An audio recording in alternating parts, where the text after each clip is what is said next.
Sunday Bully Live. What is going on, fam? Today we're going to be talking about what makes a stud a producer.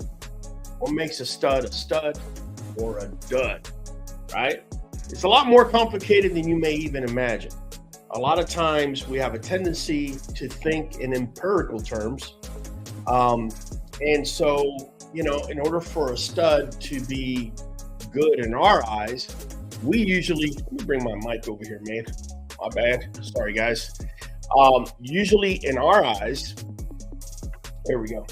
Usually in our eyes, in order for a stud to be good, he must produce his look.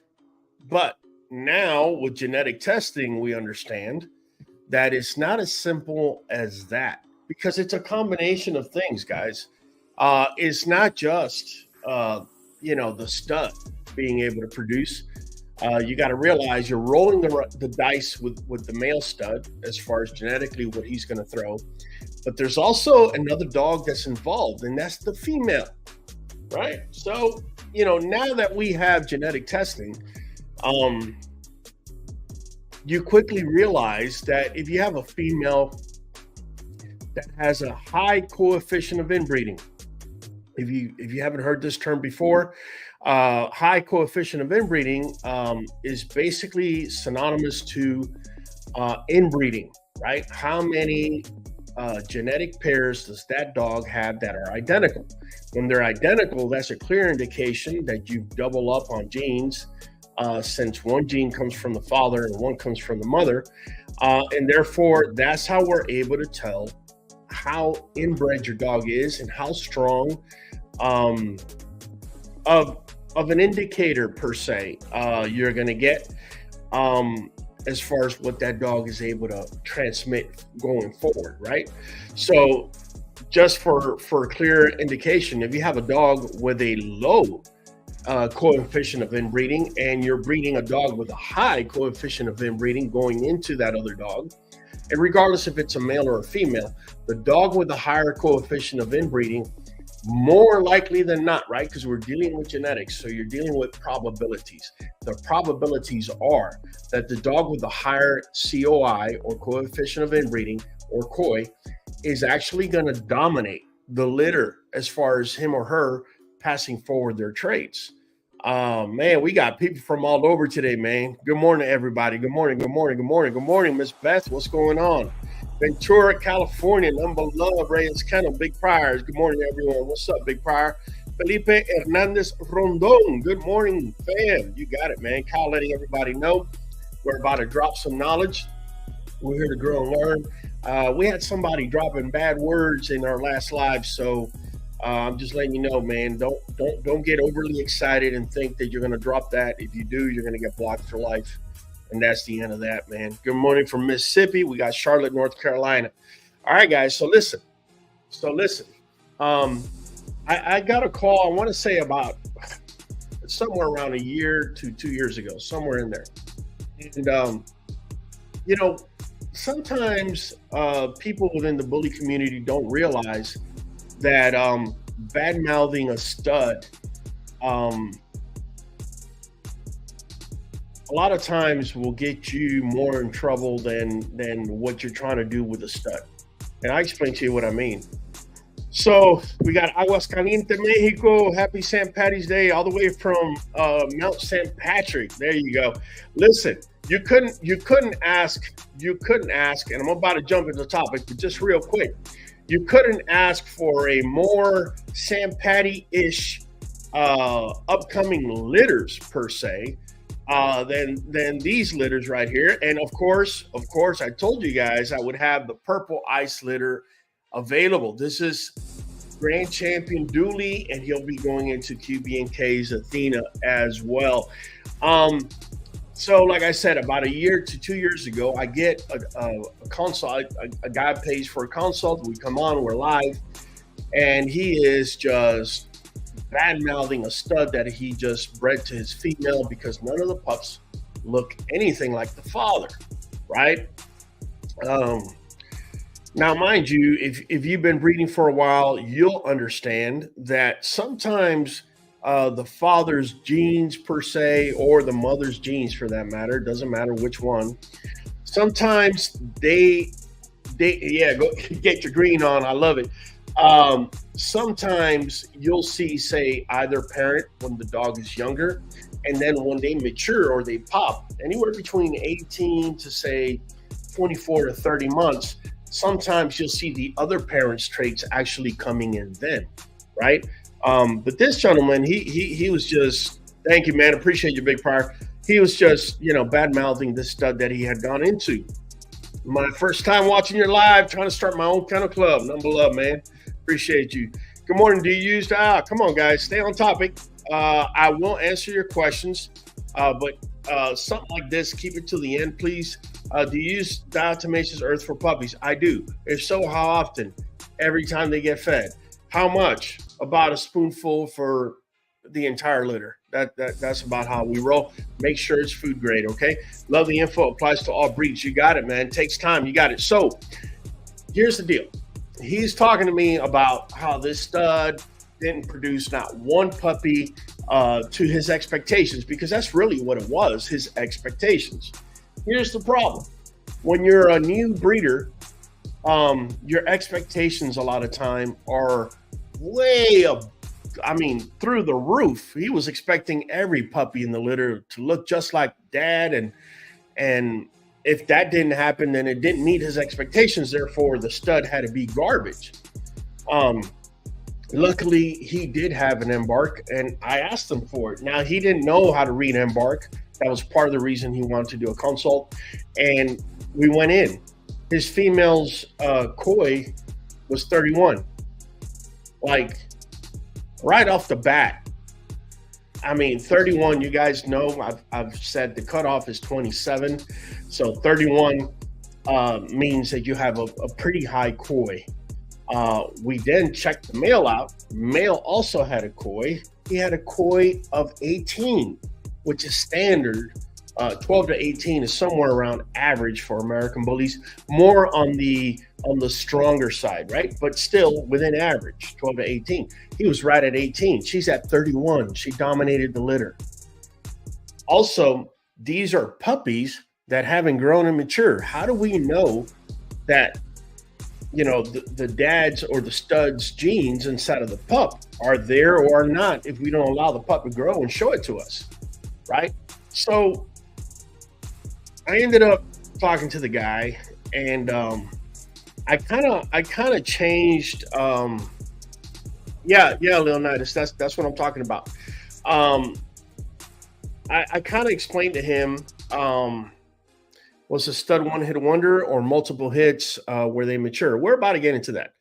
Just give me a second. So, I'm explaining to him, like, bro, you don't understand. Your female has a koi of 31. You cannot expect this male to dominate. Well, if I can't expect him to dominate, then he's no good. No, that's not the mentality.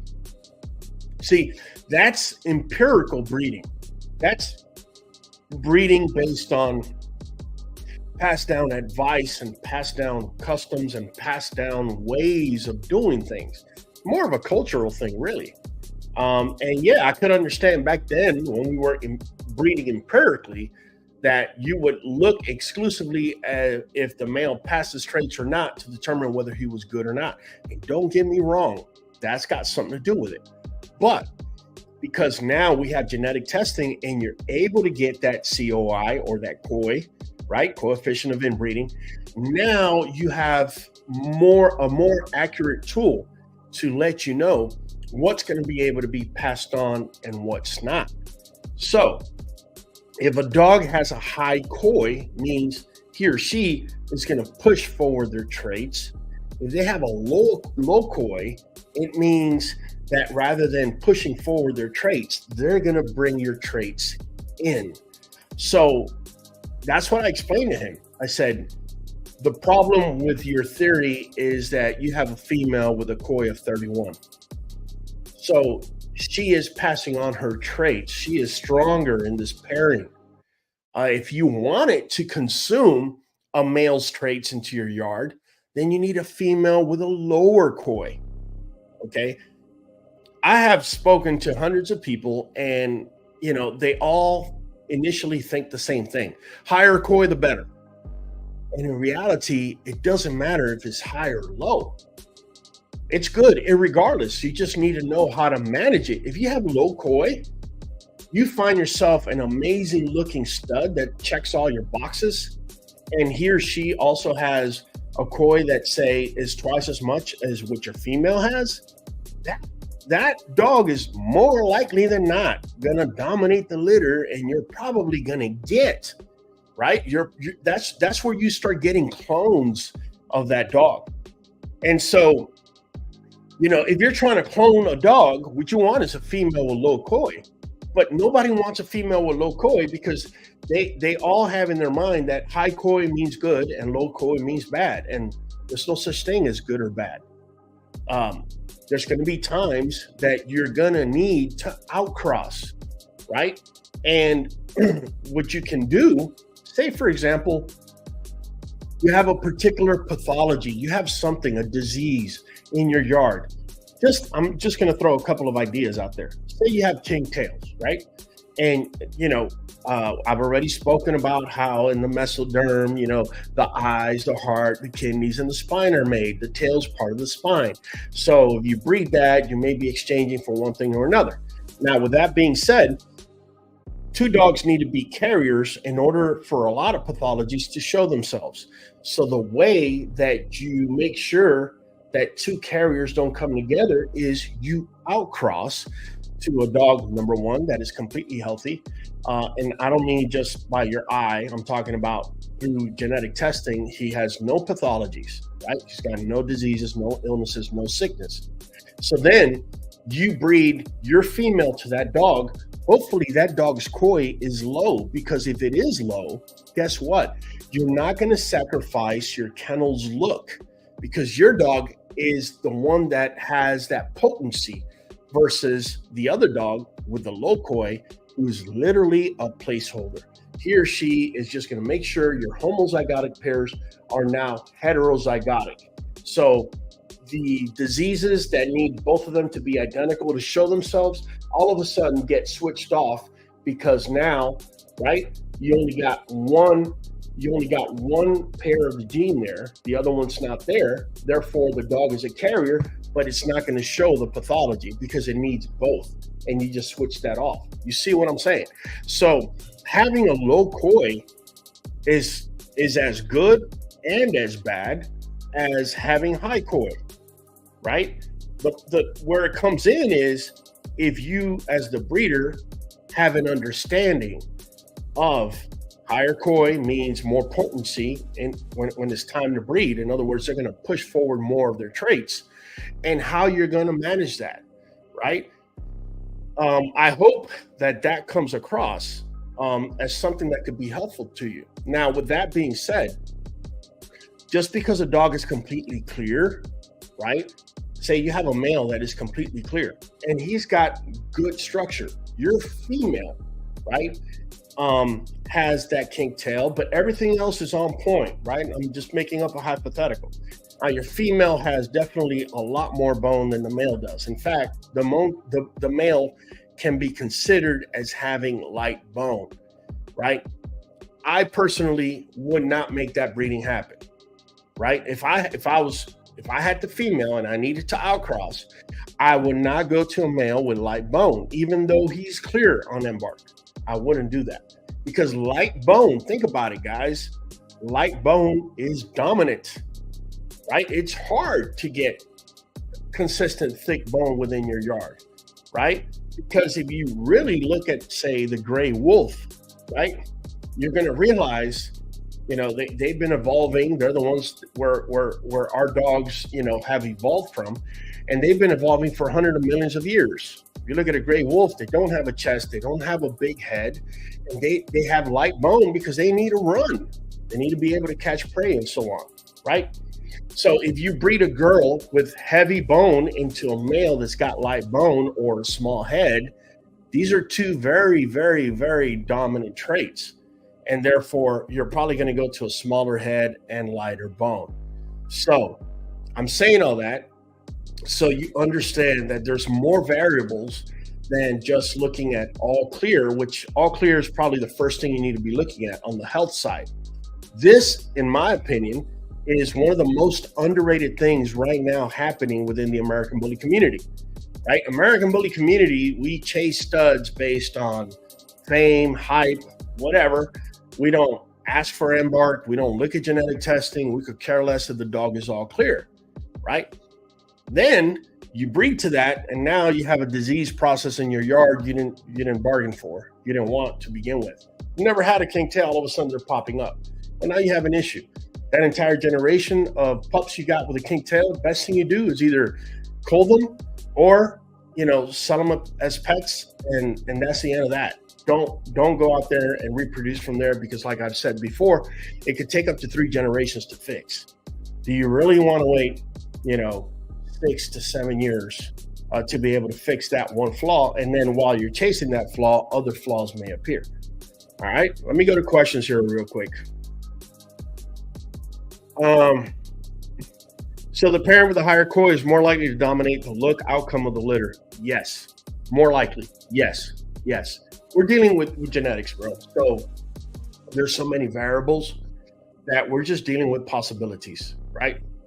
So yes, I would agree with that. Tradesman says, what's the stud one hit wonder or multiple hits, and where they mature?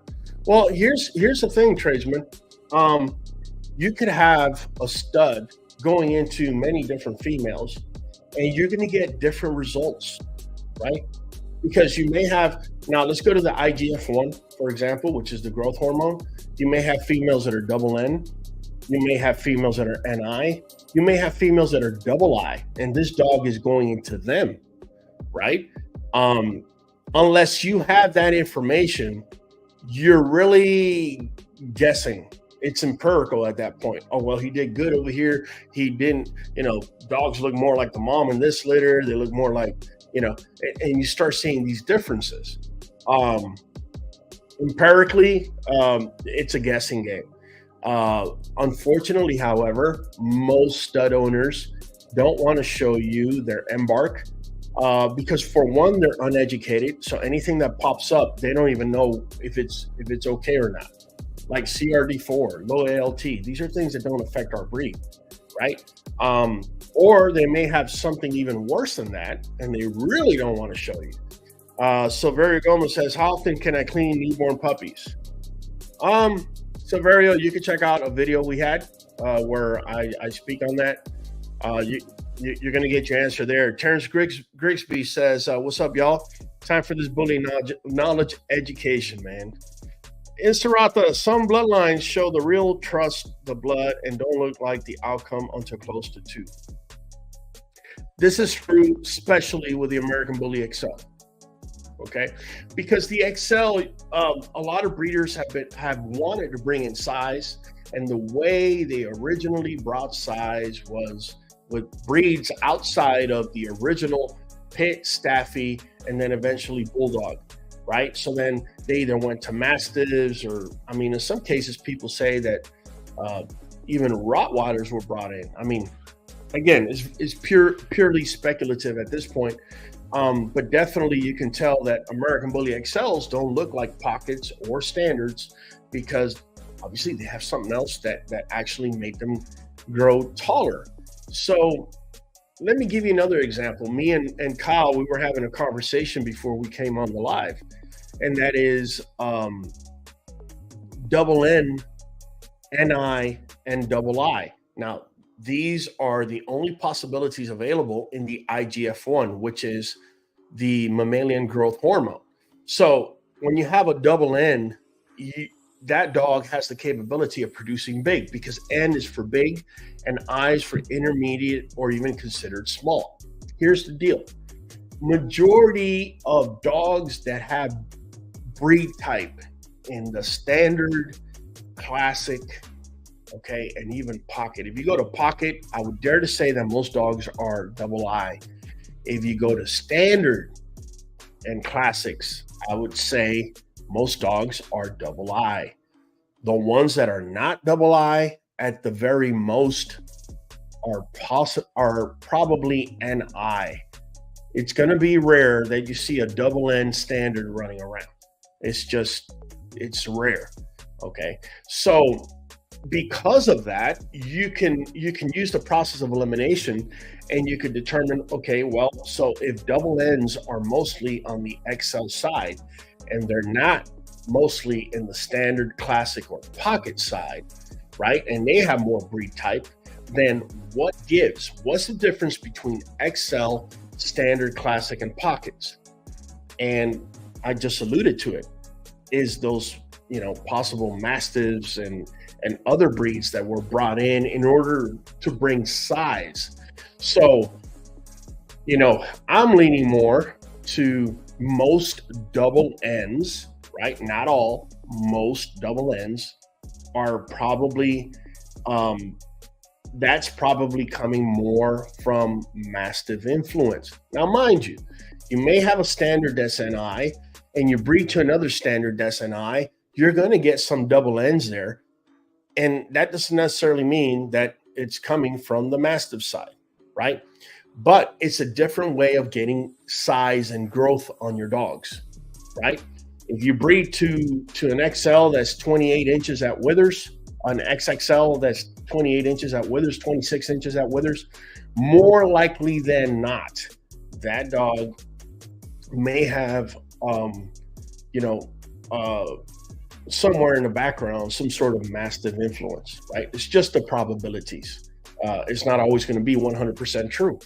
But the other way of getting size is you got these standards running around that are NIs, and you double up and you're able to get a double N standard. You may be getting more size, more height, right? I'm considering that the low ALT, meaning low liver enzymes, along with back muscling, in my opinion, that's more of a clear-cut indicator of how wide your dog's going to be versus the IGF-1 being double N, which I feel is probably going to give you more height, if that makes any sense, guys. What's Shamrock's koi? I don't know. I don't have that information. I spoke to you guys on Thursday. There are times that I will take a risk. I will take a gamble. And there's nothing wrong with that. And I could care less what yard you are. Sooner or later, you're going to have to take a risk. Now, I feel that my risk is minimized because empirically, I have seen Shamrock produce for the better part of the last 6 years, and I could be cutting him short. 5 years ago, it was all Shamrock. 4 years ago, it was all Shamrock. Now, obviously, with time, as dogs age, they get replaced by other grand champions and whatnot. I totally understand that. But 4 years ago, Shamrock was just, and he has always been. This is why I say that Shamrock is a dog that I consider to be the Mount Rushmore of the American Bully breed thus far. He's a legend, in my opinion. The type of breed type he brings, I've seen a lot of his offspring with XL females. Mind you, I don't know if those females are NI or they're double N, but I have seen him produce his look over and over and over and over again. So yeah, it is a risk that I am taking. Make no bones about it. And I've said it. I passed a Doberman pup years ago, thinking it was mid, and once he grew up, he ended up being a champion in Europe, multiple show titles, working titles. Learn never to just and hold back. I'm sorry, guys. You're gonna have to read your comments because they're kind of hard to. Drippy says, "Got my meat grinder. Did the chicken recipe. My pups love it." We have another recipe video. Not this video, but the following video. You guys are not going to want to miss it. Also, if you guys like information on snake bites, you guys know I lost Genesis last year to a snake bite. If you want to get the insights as to what actually happened, make sure to tune in tomorrow when we drop the video. I'm going to break down what actually happened because I have a lot of people commenting, "Hey man, sorry for your loss," but then you got people off the wall saying, "Well, why didn't you take her to the vet?" Well, if you want to find out, we're going to drop the information as to why. Midwest Kane Corso says, "Most people think the male is more important than the female." Yeah, I honestly, Midwest, theoretically speaking, neither one is more important. if you look at the books, they're going to say 50-50. If you've done this long enough and you've been looking at it with a clinical eye, you're going to realize, at least in my personal opinion, I feel that the females give a little bit more, not just the mitochondrial DNA, but that only the female's able to pass. But just there's something about a female producer. And if you're able to couple that with her koi and know how to manage it, that's how you get gold. That's how you get the happy medium, right? You have a dog that's, and I'm just going to throw an example here. You have a really tall dog that, say, is showing more mastiff traits. Just an example. I have said in the past, if you want to reset, if you want to bring that closer to the standard, you're going to have to breed to a standard or a classic. There's just no other ways around it, right? And that also resets bone sizes, resets just about everything. So I just feel that, if you have a female that is clear on embark, or even a male that's clear on embark, that she could either have a high koi or low koi, depending how you're going to manage it. If you have that information and she's also clear, that's what makes it gold, because now you know what to go to. If you have a stud that has a koi of 18, okay, that's a decent koi. It's still somewhere in the middle, but it's tilting just slightly more to where he can push forward. And you have him at 18, and you want to be able to, say, push forward his traits, then you're going to want to find females that are more in the single digits, a 9, an 8 koi. There's nothing wrong with that. In fact, it's actually one of the better combinations, because a dog that has low koi, whenever it's bred to a dog that's got medium koi, what's going to happen is the health benefits are going to be amazing. A lot of diseases, pathologies, right? They are recessive, and they need both genes to be identical. So when you breed to that female that's in the single digits, she's going to do this. And when she does that, it's going to knock out a lot of the pathologies or a lot of the disease processes that are already there. Okay, that's the beauty of being able to outcross. Also, a female that, say, has a 9 koi, and you have a male that's 18 going into her, she is more of a placeholder. She wants to absorb more of his traits, right? And therefore he should be able to push forward his traits. And if you line it up like that, all these people that do empirical breeding, that don't use koi or none of that, they're going to think your stud is a god. Oh my God, every single puppy looks just like him, right? And it's not that. It's just that you got a little bit more information in your head than they do. That's really what it is, man. Let's go. Good morning. You got it, man. Ghost. Salute Raul in the chat. Happy Sunday. You got it, man. Always thought koi higher than 13 was not good. Sock'em Ray, again, that's hypothetical. And it also depends on what breed you're talking about. If you're talking about a breed that has been heavily inbred throughout over 100 years, like, say, English Bulldog's average koi is somewhere in the 40s. Right? An English Bulldog walking around with a 36 koi, you're probably considering it to be a lower end koi in that particular breed, right? Our breed has not been around as long, and it is a composite breed, so it's made up from different other breeds. Pit, Staffy originally, then we had the Bulldog influence, and on the XL side, there's something else that has been brought in. Therefore, it makes it that much harder to be able to get such a high koi, right? And that's not to say if you breed son to mother, you're probably going to get a high koi nonetheless. But I'm just talking about in general terms for the breed. 13, I would say 12 to 18 is probably average for the American Bully. 12 being low end average, 18 being high end average. With only 15 likes, the disrespect is real. It's all good, man. It's all good. It's all good.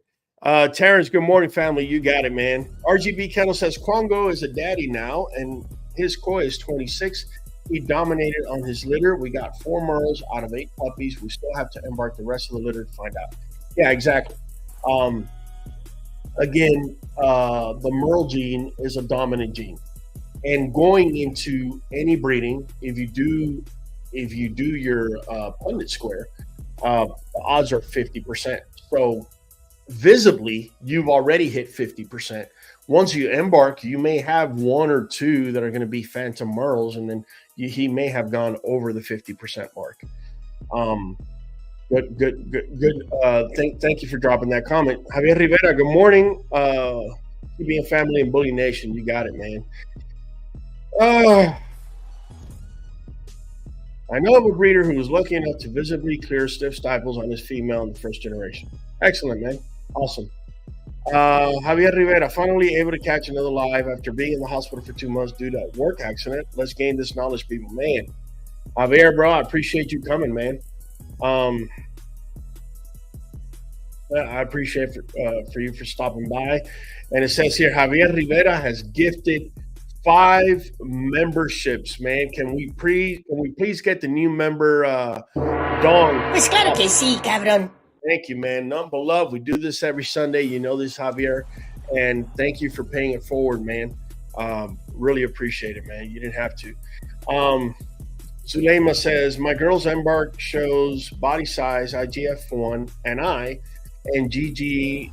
Okay, the GG. Okay, so when it comes to the IGF, the main one I look at, guys, the main one I look at is IGF-1.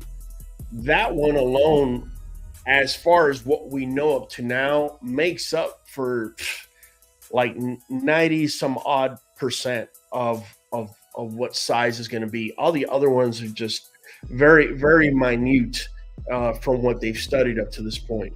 Let's see.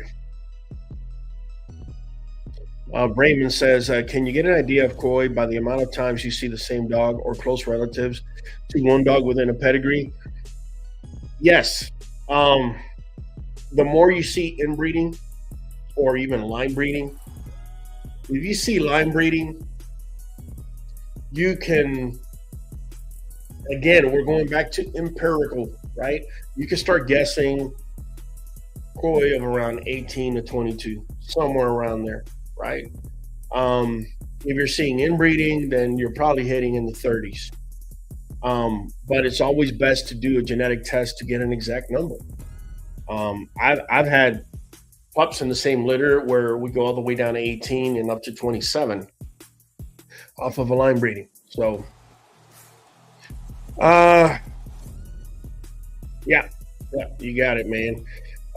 Shea Tree, good morning. Unbeloved Shea Tree, appreciate you. Kyle says to become a member, yeah, all you got to do is go down to a link below. For as little as $5 a month, you're going to get this little sign next to your name, the little circle, and that tells me that you're a member, and I'll definitely answer all member questions before we're off. Da Vinci says, do you like the fit style of bully or the more hog-like ones? Wow, man.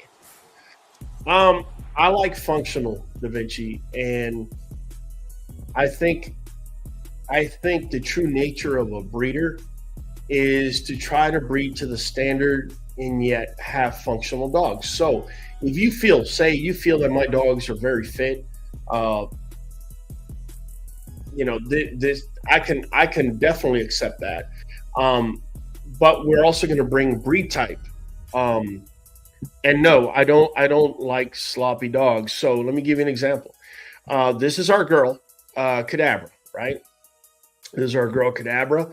We have an upcoming breeding with her, with this boy right here, Shamrock, right?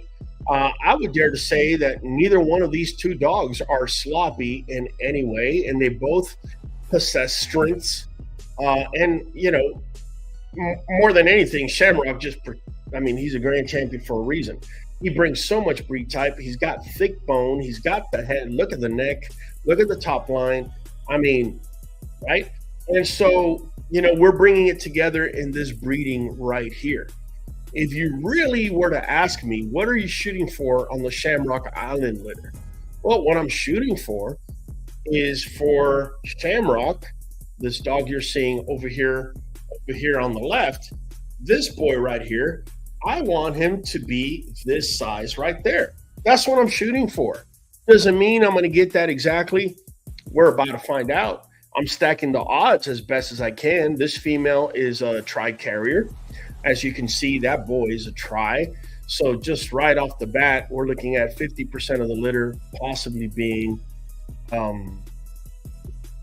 tries. Let's see here. And also, I'm breeding this boy to our girl Mocha, right? And you can see it over here in our Irish Spring litter, right? And again, what am I trying to do? I'm trying to get this boy right here to be more up to this size. And she's just slightly bigger than he is, right? In addition to that, I'm also breeding that boy to our girl Cafe. Sorry, I don't have a banner right now. We're going to get one done here soon. Cafe is more of a wider specimen. She's a Fireball daughter. Look at the bone on this girl, right? The girth that she has. She's also produced the biggest dogs we've ever had in our yard. And I don't just mean in height, I mean in width. So, he's going into all these females because we are trying to get breed type. If you look in my other breeding, Purple Ice breeding, this is Grand Champion Dooley. As correct as they come. I went to California and I visited this dog. And he'll be going into this female right here.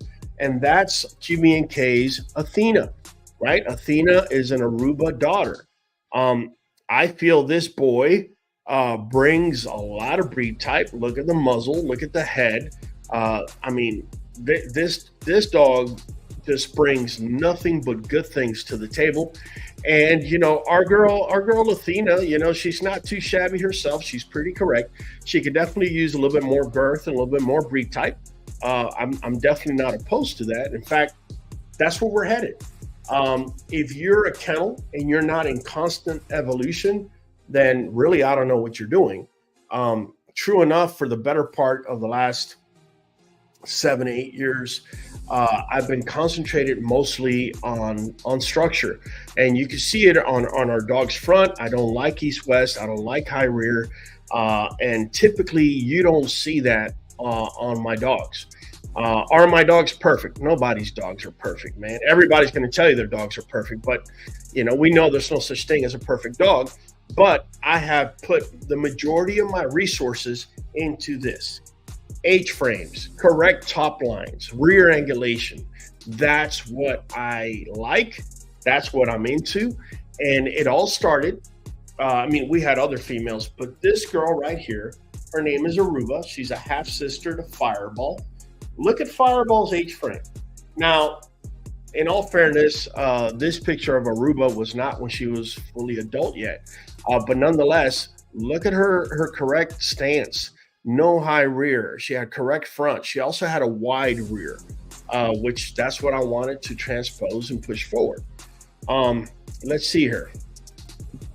Thank you all for the dedication. Truly something to look forward to every week. Happy to see you're feeling better, Kyle. Nothing but love, man. Yeah, Kyle couldn't make it last Thursday, but he's definitely here today. Buen día, QBNK Raza. All right, DNR Garcia, muchas gracias. Alfred Fry, good morning. Ghost Dog Kennels, you got it, bro. You got it. Bright Bullies, good morning, Bully fam. Good morning. It's been a while. Appreciate the knowledge. Nothing but love, man.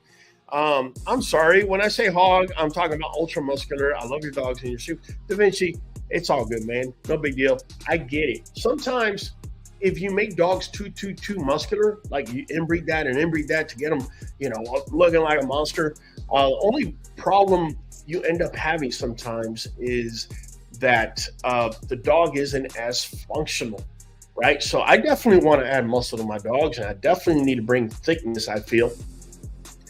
But I don't ever want to bring it to the point where my dog has to take 3 steps to be able to turn, right? I don't want that. I want my dog to be functional. I want that boy to be agile. He could just take one step to the side and he's already facing in that direction. That's what I look for, and that's what I'm aiming for, guys. So I appreciate that. First litter, having a hard time narrowing it down. I have 12 pups. There's a tri-boy with a bully neck. What would be a tip for a new breeder to get out of your way? Get out of my way. I don't understand the question, but the one that's got the bull neck, definitely keep an eye on them. But I would say don't sell your puppies until they're 10 weeks old, minimum. This way, like for example, with us, pickup is at 10 weeks. We choose puppies 2 days before they hit 10 weeks, usually a Thursday, and then on Saturday is pickup. And we do that on purpose. I need to see and give myself as much time seeing these pups so that I could determine what it is that they have, what attributes they have that I could bring. If you sell puppies at 8 weeks and you move them, if you consider 8 to 10 weeks is about a fifth of that dog's life, up to that point, obviously. And within 2 weeks, you'd be surprised how much chest development, head development, rear angulation development may develop in those 2 weeks that will change your outlook. I have graded puppies in the past at 8 weeks on purpose and taken pictures. I've turned around and done it again at 10 weeks. And 9 times out of 10, the grade is not the same. What they were mainly lacking at 8 weeks, more times than not, gets corrected by the time they're 10 weeks. So if you're selling pups as a breeder, if you're selling pups at 8 weeks and you're letting them go, you're selling yourself short, man. And you know, there's nothing worse, I think, as a breeder, when you let go, when you chose a pup, say you had a litter of 8 pups, 4 males and 4 females.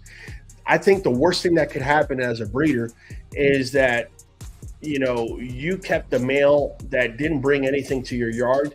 He kind of sort of looked like it when he was a pup. He probably had the biggest head or he was the biggest pup. But truly, what you were looking for, say, a correct top line wasn't there and you stuck to him. And then a year and a half, 2 years go by and you see the other 3 males have exactly what you wanted, but the one you kept didn't because you didn't know how to pick. You see what I'm saying? So I think that's probably the worst thing that could happen to a male.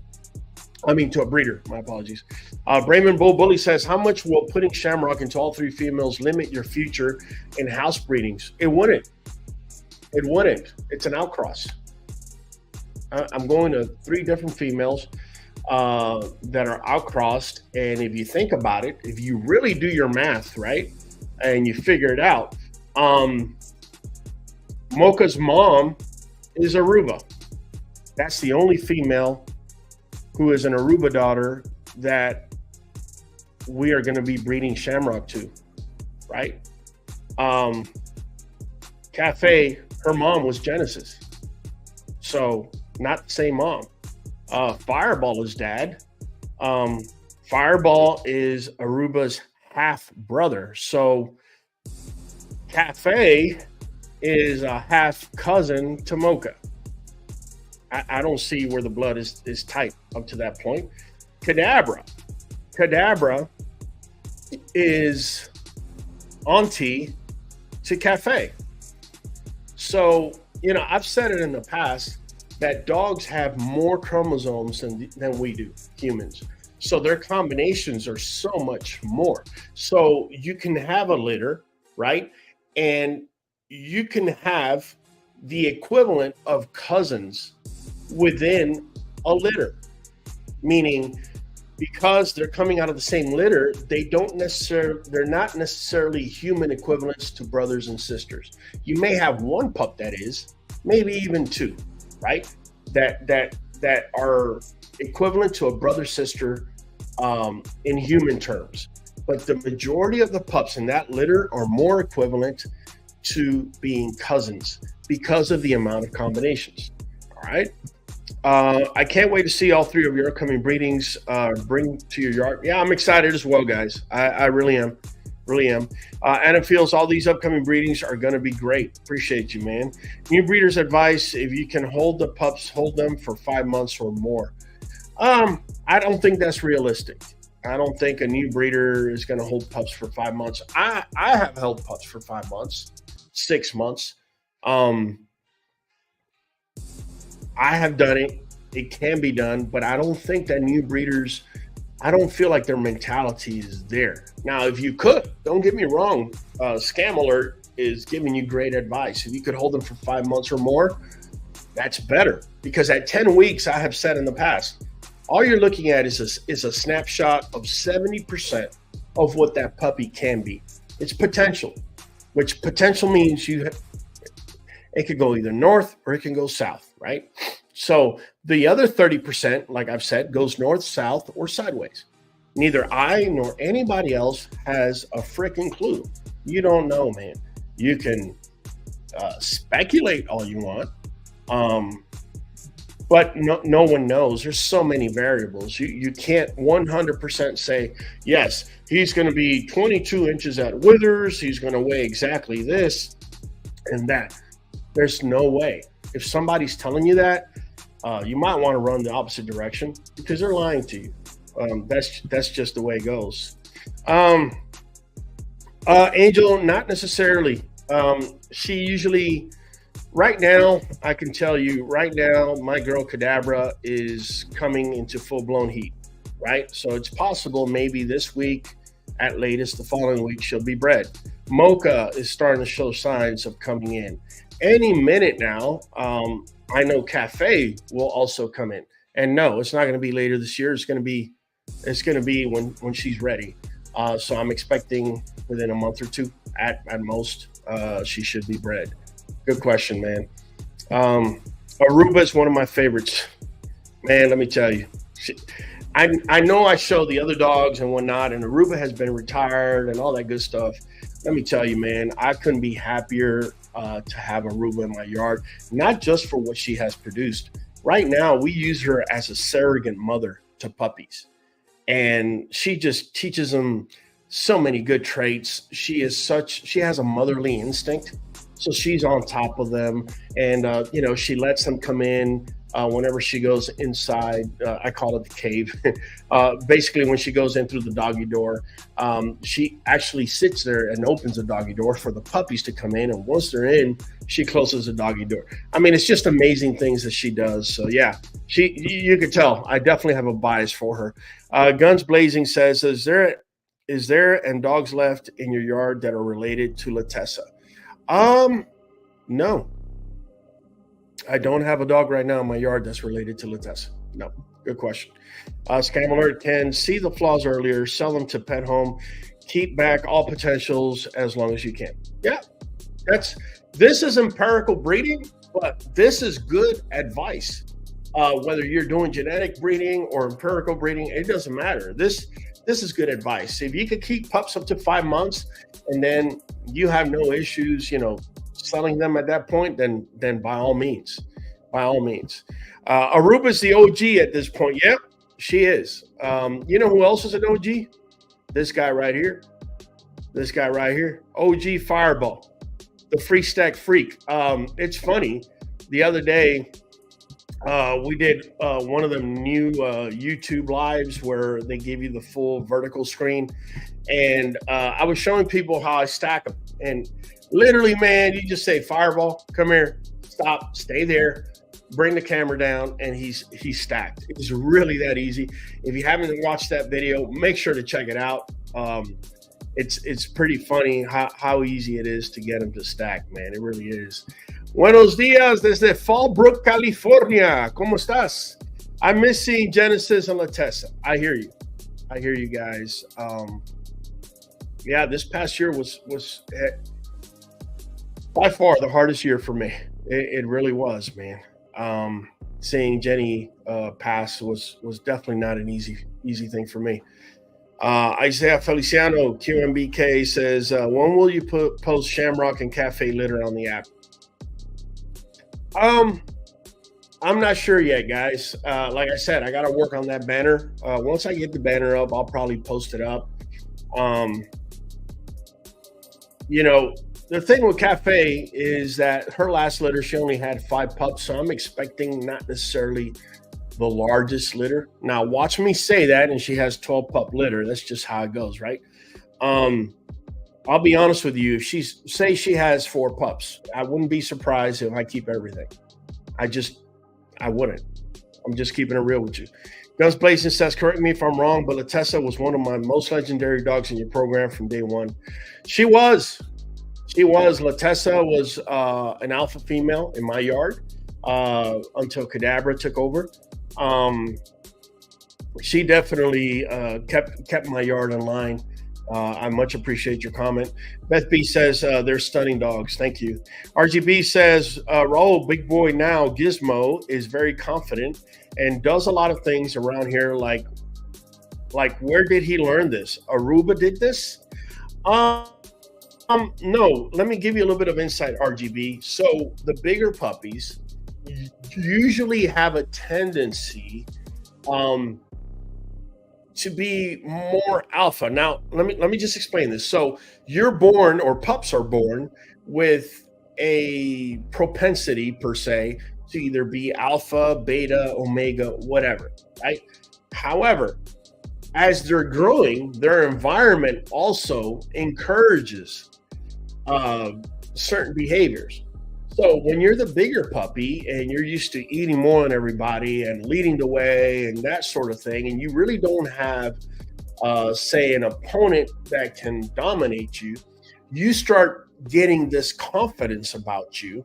And if you have a propensity to, say, be an alpha, then it's just going to come through. Again, there's many variables, right? There's many variables involved. Worst regret you can have is working a program for 3 years, then your pick on a 12 months.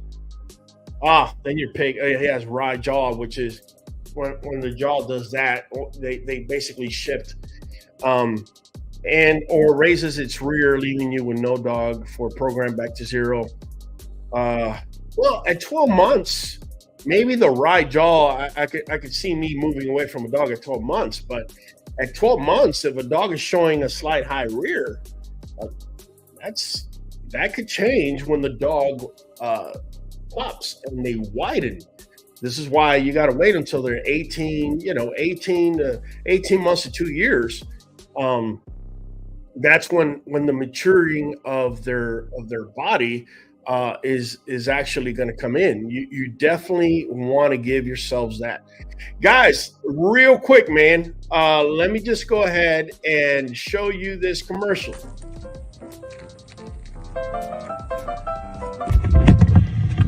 Oh, look, the Nuvet just came in. Finally. Man, I've been waiting on this all month. Oh. Take that out. I think it's 2 per my body weight. It does taste like chicken.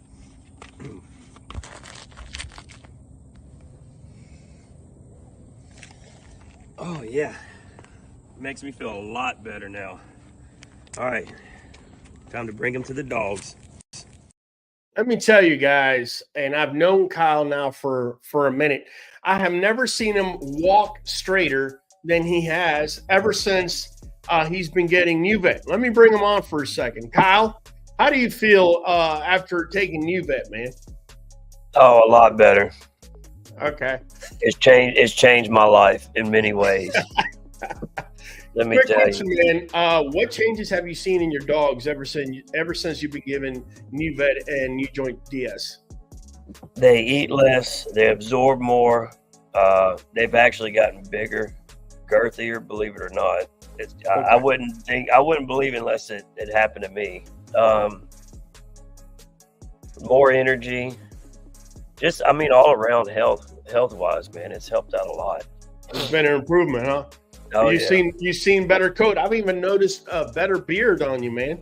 Ever since you've been on Nuvet. Yeah, it's growing in more since I started taking Nuvet. All right, man. It only took 35 years, but Nuvet helped it out. All right, man. Let me push you back here real quick. I want to show people this. For those of you that don't know, you can take that banner off. Here you go. Nuvet Plus, which is that green bottle, and New Joint Plus. And I recommend New Joint DS, which is double strength. Guys, this is 2 weeks. Believe it or not, dog on the right is the same dog on the left. Our ordering code is 513237. A lot of people have written to us and shown improvement on the orthopedic side in dogs. I have also stated that if your dog has dietary insufficiency, meaning you're just feeding kibble, and we already spoken about how proteins get denatured, vitamins, minerals, so on and so forth, their process of cooking and whatnot may affect the bioavailability of these things. Nuvet and New Joint DS, I know it says New Joint Plus, but it's New Joint DS is the one I recommend. Basically will rectify a lot of orthopedic issues that are caused due to dietary insufficiencies. Because think about it, if your dog is lacking a particular vitamin or mineral per se, it's basically going to borrow from Paul to pay Peter, right? And so whenever you bring Nuvet on board, you basically stop that process, and your dog starts getting the appropriate nutrition that it needs. It completes them. Also, so you know, Nuvet and New Joint are cold pressed. They're not cooked, and they're also of human food grade. You know anything about anything that is fed to dogs, 9 times out of 10, including kibble, it all comes from feed grade. Meaning, you have a sick cow, yeah, they'll chop it up for feed grade, but you can't feed it to humans, right? But whenever you're dealing with food grade, you're dealing with nothing but the highest quality. By the way, guys, this is not sold in stores. You need 513237 is the code. You can't buy it unless you have a code when you go to the website. So do yourself a favor, make sure to write down this code. When you get there, when you order Nuvet and New Joint Plus or New Joint DS, if you do auto ship, say for every 3 months, because this is a 90-day supply, automatically you're going to get an additional 13% off. All right, guys. Just want to make sure we went ahead and we threw that out there. Let me go back to the comments. Let's see here. Sally Adam says, great minds think alike. Okay. Adam Fields yelling out Hollywood, man. I got you. I don't breed, and this cam alert, I don't breed until closer to 3 years old. I only added high rear because I know that is a hate you have. This was trying to express issues that would be removed from. No, I totally get it, Scam Alert, and you've made some very valid points. I appreciate you bringing that up. And yeah, it could be east-west up front, it could be high rear. I get it. Yes, okay. Nuvet equals healthy, clean dogs. You got it, man. Kyle got me crying, V Bullies. Yeah, man. Drippy says, so I run and play with one of my pups 3 times a day, and he still has a lot of energy. Like, he never gets tired. Any suggestions? He's a puppy. That's what they're supposed to do. Guns Blazing says, Nuvet should be treated like the gospel when it comes to overall health and wellness of your pups. Well, not just that. Yeah, for the health of the pups, we also use it as a look. We give it to our females prenatally, during pregnancy, and after pregnancy. So a lot of people ask me, when do you start your pups on it? Well, since the minute they're drinking milk, they're drinking Nuvet, right? Because it's coming through the mom. And then once I take them off of mom at day 24, we're giving them Nuvet and New Joint DS as well. So basically their whole lives. What litter are you most excited for this year? I know that you're excited about all of them. Miss Beth, I've sat here and I've talked about breeding being a probabilities game because you're dealing with genetics and so many variables and so on and so forth. We got 4 breedings coming. We got this breeding, Purple Ice with Grand Champion Dooley. If you notice, he's got a short muzzle. He's got the correct head. He's very symmetrical. Then you got this guy over here, Shamrock, Grand Champion Shamrock. I mean, his breed type is, second to none. And he's going into, all 3 of our females. So I'm excited out of all of them. I have learned through breeding that my approach. Now, guys, you could do this many ways. This is just my approach to breeding. I'm very pessimistic. And that's only because I allow myself to only be pleasantly surprised. So I love all 4 breedings. And then what I do is I look at all 4 breedings and I'm like, show me what you got. And then based on what you got, then I could tell you which one of the 4 breedings gave me more of what I was looking for, if that makes any sense. All right. Real quick, man. Real quick. Hey, fam, my boy was playing in the woods and stepped on something causing one of his nails to split. Any recommendations to help him out, or should I just hit up the vet? Hit up the vet, man. Hit up the vet on that one. I remember that happened to me once, and I did get soap, and I put it on top of the dish, and I added water. And you know how you get that layer of soap? And then what I did was I grabbed the nail and I put it through the soap, and the soap kind of stopped the bleeding and that sort of stuff. But I wouldn't recommend that for a long-term solution, if that makes any sense. These upcoming breedings, are you looking for females out of all 3? Out of all 4? Absolutely. Absolutely, man. You know how I roll. Plus, there are going to be some males that are going to compete with the males we got. So just know that for every male I keep, there's somebody who's going to go. It's just the way it goes. Now, I don't know if it's going to be that same male or if it's going to be another male that's already established in my yard, but that's how we do it. I like the Mocha litter. Mom likes the Athena litter.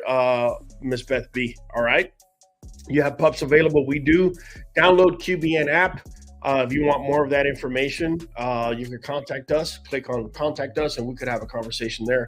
What should I do if my dog's fang tooth breaks? Do they grow back? No, they don't.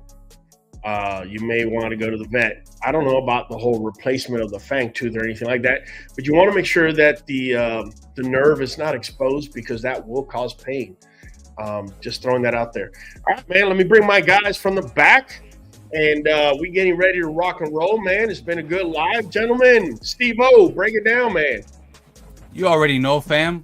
The platform where you come to raise your game and stay in your lane. Catching you on the next one. Hollywood. It's your boy Hollywood Holland, your boy in the back at the queue, and we're catching you on the next one. Guys, you already know, man. If you want information on dogs, dog nutrition, dog health, dog anything, doesn't even have to be American Bullies, even though that's what I breed. Anything that's medium-sized to large, a lot of the information you could cross-reference. Definitely make sure to tune in tomorrow, as we're going to be dropping our video that's going to be talking about snake bites, and we're going to give you more information as to what actually happened. It's been Raul from the Q, catching you on the next one.